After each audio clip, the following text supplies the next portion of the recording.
아이돌이 쓰고 나와서 전 세계적으로 이 K-팝 열풍을 타고 굉장히 유명해진 안경이 있죠. G 모사. 그 다음에 얼마 전에 페이커가 작년에 롤 대회 우승하면서 쓰고 나왔던 안경 S 모사 거. 전 세계적으로도 한국 안경이 점점 인정을 받고 있어요. 그런데 굉장히 특이하게도 이 시장에 대기업이 없습니다. 대기업 프리존이라고 할까요? 이러다 보니까 특이하고 신기한 시장으로 여겨지고 있습니다. 심지어 평소 맛집으로 소문이 났던 음식점도 허다하게 문을 닫는 이 시국에 안경점은 어떻게 이렇게 계속 장사를 하고 있을까? 궁금증이 들 수밖에 없어요.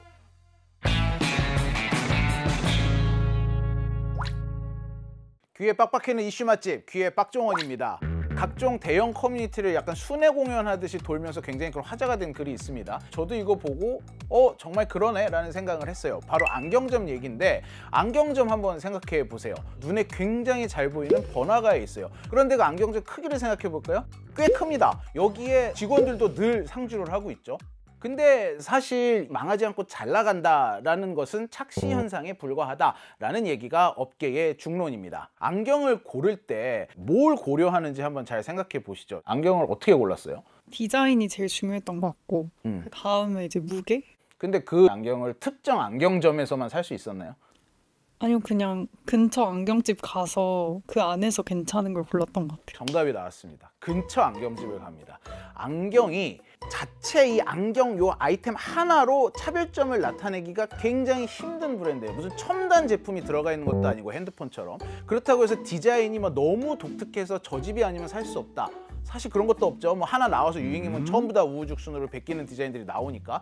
거기에다가 안경은 요즘 유행을 좀 따르는 모양이면 브랜드는 크게 상관하지 않습니다. 이러다 보니까 안경으로 차별점을 나타낼 수 있는 게 내가 접근하기 편한 곳, 이 정도밖에 없어요. 안경점이 굉장히 번화가에 눈에 잘 띄고 있는 이유는 그게 생존의 법칙이 돼버렸기 때문입니다. 지금 목 좋은 자리에 있는 건물이 큰 안경점은 아마 대부분 대형 프랜차이즈 건물들일 거예요. 아마 지금 나가서 보시면은. 자, 두 번째, 안경이 경쟁 우위를 차지할 수 있는 차별점은 가격입니다. 실제로 안경을 구매할 때 비슷한 모양의 비슷한 무게의 비슷한 착용감이라면 그렇게 비싼 돈을 주지 않고 적정선에서 타협을 하는 고객들이 굉장히 많습니다. 이러다 보니까 안경들이 가격 경쟁을 하기 시작을 했는데, 최근에 이 가격 경쟁이 굉장히 심화가 되면서 안경점들이 좀 출혈 경쟁 쪽으로 가고 있습니다. 안경은 정말 다양한 모양과 색깔을 또 다양한 사이즈로 대량으로 찍어내다 보니까 재고 부담이 굉장히 높은 제품에 속합니다.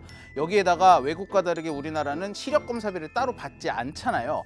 결국 이 안경택 가격 하나에 이런 비용들이 다 녹아있던 건데, 초저가 가격 경쟁이 너무 치열해지면서 사장님들이 요즘 너무 힘들다 이런 얘기를 많이 하셨습니다. 게다가 평균 안경 교체 주기를 한 2년 정도로 보고 있습니다. 핸드폰이랑 비슷하죠. 그런데 가격을 비교해보면 핸드폰보다 확실히 훨씬 싼 건 당연합니다. 아무리 우리나라 국민의 절반 이상이 안경을 쓰고 있다 하더라도 교체 주기가 이렇게 긴데 이게 장사가 될까? 라는 의문이 나올 수밖에 없는 거죠. 이러다 보니까 일부 좀 착시 현상이 있어서 안경점이 다 크고 화려하고 목 좋은 자리에서 망하지 않는다는 인상을 주지만, 사실 그렇지 못한 소규모 안경점들은 지금도 수도 없이 망해 나가고 있다, 이런 얘기가 나오고 있습니다. 보통 안경점이 안정적으로 수익을 내려면 인구 10,000명당 안경점 한 곳, 이게 적정 수준이라고 해요. 그런데 우리나라는 인구 4,800명당 안경점이 한 곳씩 있어요. 그러니까 안경점이 대가량 많은 겁니다. 그만큼 우리나라 안경점이 포화 상태다라고 보는 의견이 많습니다. 우리나라 안경 시장이 이렇게 포화 상태가 된 데는 안경 제조사나 법인은 안경원을 소유할 수가 없습니다. 안경사 자격증을 가진 개인만 안경원을 오픈할 수 있거든요. 현재 매년 2,200명 정도의 안경사가 배출이 되고 있는데, 안경사 자격증을 따면 결국은 둘 중에 하나예요. 어디 이런 프랜차이즈 대형 안경점에 취직을 하든지 아니면은 자기 가게를 내든지 둘 중에 하나입니다. 근데 아까 말씀드렸듯이 요즘 이게 녹록치 않아요. 망하는 안경원들은 대형 안경원보다는 동네에 있는 작은 안경원들, 코로나를 겪고 어려워지면서 직원들을 다 내보내고 사장님 혼자서 버틴다거나, 그것도 안 되면 폐업을 하는 안경원들이 꽤 있습니다. 그리고 또 거기에 소속돼 있던 안경사 분들이 나와서 갈 곳이 없으면 오픈을 어쩔 수 없이 하게 되는, 폐업하는 안경원들도 많지만 오픈하는 안경원들도 생겨나게 되는 거죠. 어쩔 수 없이. 경기가 너무 안 좋아서 대형 안경원들도 매출이 많이 줄은 걸로 알고 있습니다. 이게 계속 반복이 되면서 안경점이 이렇게 힘들다고 하는데도 안경점의 수는 매년 조금씩 늘어나고 있습니다. 2023년에 260곳 정도가 안경점이 오히려 증가를 했거든요. 아까 말씀드렸던 착시 효과가 더해지게 되는 거죠. 자, 근데 여기서 우리가 생각해 봐야 될 거는 이탈리아의 룩소티카 같은 경우는 들어보신 분들 많을 거예요. 뭐 오클리라거나 레이벤이라거나 이런 유명 브랜드를 만드는 회사고, 이 이외에도 뭐 미국, 프랑스 등등 많은 선진국 국가에 굉장히 유명한 안경 제조사들이 있습니다. 우리나라는 안경 산업의 대기업을 찾아보기가 힘듭니다. 이 상장돼 있는 회사가 없어요. 시장을 꼭 대기업이 가져가는 게 맞느냐? 뭐 그렇진 않습니다. 하지만 적어도 이 최근 글로벌 안경 시장의 추세는 그렇습니다. 유럽, 미국, 일본, 심지어 최근엔 중국도 난다긴다 하는 안경 브랜드들이 대기업화하면서 이 세계 시장을 다 뺏고 있는데, 주요 안경 판매 채널이 안경점, 그것도 좀 영세한 자영업자 위주인 한국 같은 경우는 규모의 경제를 하기가 굉장히 어려웠고, 이러다 보니까 산업의 경쟁력이 좀 떨어지는 측면이 있었다. 이런 위기의식이 최근 들어서 나오고 있습니다. 우리나라가 1990년대까지는 전 세계 안경 수출 2위였습니다. 굉장히 안경 산업의 영광의 시기였죠. 이 당시 대구에 안경 클러스터가 생겨가지고 여기가 전 세계 인구들이 쓰는 안경을 막 찍어내는 곳이었어요. 그런데 지금 대구 안경 공장들 모여있던 곳에 가보죠. 영업을 하고 있는 곳이 거의 몇 군데 남아있지 않습니다. 국제통화기금의 유동성 조절 자금을 지원해 줄 것을 요청하기로. 이때 굉장히 많은 사업체들이 무너졌죠. 이러면서 안경 산업도 큰 타격을 입게 됐는데, 이 무렵부터 엎친 데 덮친 격으로 중국이 또 제조업 세계의 공장 아닙니까? 초저가 염가 안경을 또 미친 듯이 찍어내기 시작을 합니다. 이 당시 한국에서 십수년씩 근무했던 장인분들은 중국 안경 산업이 막 무섭게 뜨니까 글로 넘어가신 분들도 있습니다. 이런 분들이 이 한국 안경에 가지고 있던 노하우들을 또 중국 쪽에 전파를 하면서 중국이 단순히 가격 경쟁력뿐만 아니라 제품의 질적인 측면에서 많이 올라오게 됐죠. 실제로 이 대구에서 안경 공장을 하시는 분을 직접 접촉을 해봤는데, 1990년대 초반 우리나라 안경 산업이 막 붐을 이룰 때, 이때 들어왔던 일부 몇몇 분들 빼고는 다 떠났다고 해요. 신규 유입도 없고 아예 직종 변환을 하거나 은퇴를 해버리고. 그래서 지금 남아있는 이 소수의 이분들까지도 안경 제조업을 떠나게 되면 우리나라의 안경 제조업은 사실상 붕괴될 수밖에 없다라는 얘기를 하고 있습니다. 제가 지금까지 한 얘기 들으면 야, 안경 산업 다 무너졌네 라고 생각하실 수도 있을 거예요. 과거보다 많이 쇠락한 건 사실입니다. 하지만 한때 전 세계로 호령했던 안경 산업의 근본은 어디 가지 않겠죠. 우리나라 안경 산업이, 특히 제조업이 이렇게 무너지지는 않고 있습니다. 최근에 제2의 전성기를 누리고 있다라는 얘기가 나올 만큼 꽤 많은 국산 토종 안경사들이 전 세계로 뻗어나가고 있어요. 이 전략을 살펴보면 크게 두 가지 정도인데, 안경을 우리가 두 가지 측면으로 나눠볼 수 있어요. 아이웨어라고 해가지고 패션의 정점에 있는 아이템으로 볼 수도 있고, 우리의 눈 건강을 지켜주는 의료기기로도 볼 수가 있습니다. 그래서 안경을 패션의 극단으로 끌어올린다거나 셀레브리티를 고용을 한다거나 이런 전략을 써가지고 전 세계로 굉장히 유명세를 떨치면서 뻗어나가고 있는 회사가 있는데, 뭐 지모 회사 같은 경우가 굉장히 대표적인 예죠. 그런가 하면은 이것과는 조금 다른 전략으로 기능성을 가지고 가면서 승부를 보고 있는 기업이 또 있습니다. 그 대표적인 사례가 바로 브리즘이라는 안경 회사입니다. 브리즘은 지난해 4월 미국 뉴욕에 첫 매장을 오픈한 걸 시작으로 해외 진출에 굉장히 박차를 가하고 있는 한국 토종 안경 회사입니다. 전자제품을 팔지 않는데도 특이한 게 2022년 CES에서 혁신상을 수상했어요. 왜 그러냐? 브리즘 같은 경우는 개인의 얼굴을 3D 스캐너로 다 측정해요.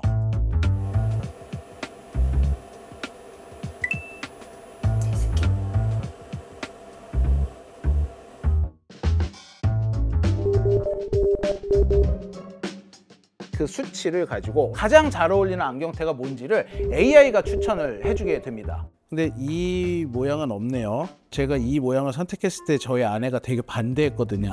안 어울린다고. 근데 제가 고집을 했던 건데 여기 추천에도 안 나오네요. 그리고 그 사이즈대로 3D 프린터로 뽑아내는 거예요, 안경을. 그게 바로 이 안경입니다. 볼까요? 원래 이 안경을 제가 쓰고 다녔었거든요. 왜 웃죠? 원래 이거 쓰고 다녔었는데 제가 좀 약간 이상한 게 있었어요. 여기 보이시나요? 명품 안경이니까 이거 명품이야, 이거 50만 원 넘는 거야, 아마 이러고 쓰고 다녔었거든요. 이거 엘모사 안경입니다. 이 안경을 이렇게 제 얼굴을 다 3D 스캐닝을 해가지고 이렇게 바꾸고 놨더니 확실히 시야도 굉장히 편해지고 무엇보다 착용감이 너무 좋아요. 이게 굉장히 큰 성공을 하고 있고 아이비리그의 유수의 대학에서 MBA에서 이 브리즘의 사례를 비즈니스 케이스로 따로 연구를 하고 있다고 합니다. 현대적인 안경의 역사를 보통 300년이라고 이야기를 하거든요. 프레임을 만들고 그거를 대량으로 유통을 시키고 고객이 찾아오면 디스플레이 되어 있는 제품들 중에서 본인한테 어울리는 걸 찾고 선생산 후 판매 시스템인 거죠. 근데 가만 생각해 보면 대부분의 제품들은 표준 사이즈에 맞춰서 제작이 될 수밖에 없단 말이죠. 우리 얼굴은 다 너무 제각각이고 근본적으로 안경으로 인한 불편을 겪을 수밖에 없었어요. 그래서 저희는 이런 신기술을 다 동원해서 이 밸류 체인의 흐름을 거꾸로 뒤집어 놓은 거죠. 그래서 선주문 후 생산인 거고 구매 경험부터 제품에 대한 생산과 설계 과정까지가 다 이제 고객을 중심으로 해서 바뀌었다라는 부분이 지금까지의 안경 산업의 흐름과는 완전히 다른 거다. 그렇게 설명을 드릴 수 있겠습니다. 3D 스캐너가 굉장히 크고 비싸고 또 막 계속 빛을 발산하기 때문에 스캔에 뜨임을 당하는 이 손님도 괴로운 과정인데 이거를 우연치 않게 애플이 해결을 해줬다고 합니다. 애플이 이 조그만 트루뎁스 카메라라는 부품을 이용해서 내 얼굴을 쫙 읽어드리는 이 스캐너를 개발을 했거든요. 그 기술이 나와줌으로써 3D 스캐너 해결이 됐다고 하고요. 쇠락해가고 있는 힘든 한국의 환경을 이런 식으로 좀 최첨단 과학과 접목을 해가지고 뚫어나가고 있는 회사가 있다라는 점을 소개해드리겠습니다.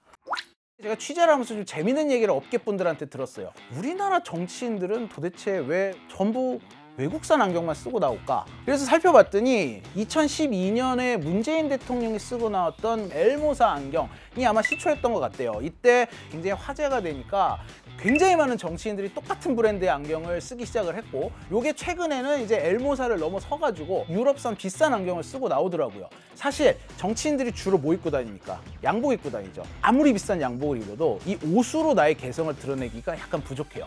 그런데 정치인들이 화면에 나올 때 잘 보세요. 주로 얼굴이 클로즈업이 돼서 나옵니다.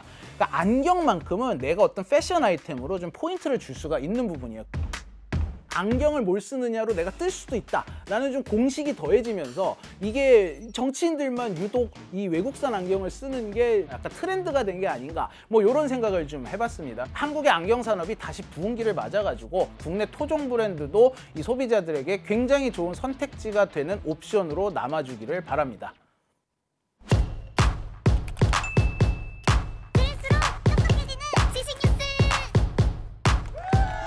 고양이를 부탁해는 여기까지입니다. 다이어트도 칼로리 신경 쓰지 말고 드세요. 대신에 키토식을 해보세요. 이게 빡종원. 스브스 프리미엄 지금 다운로드하세요.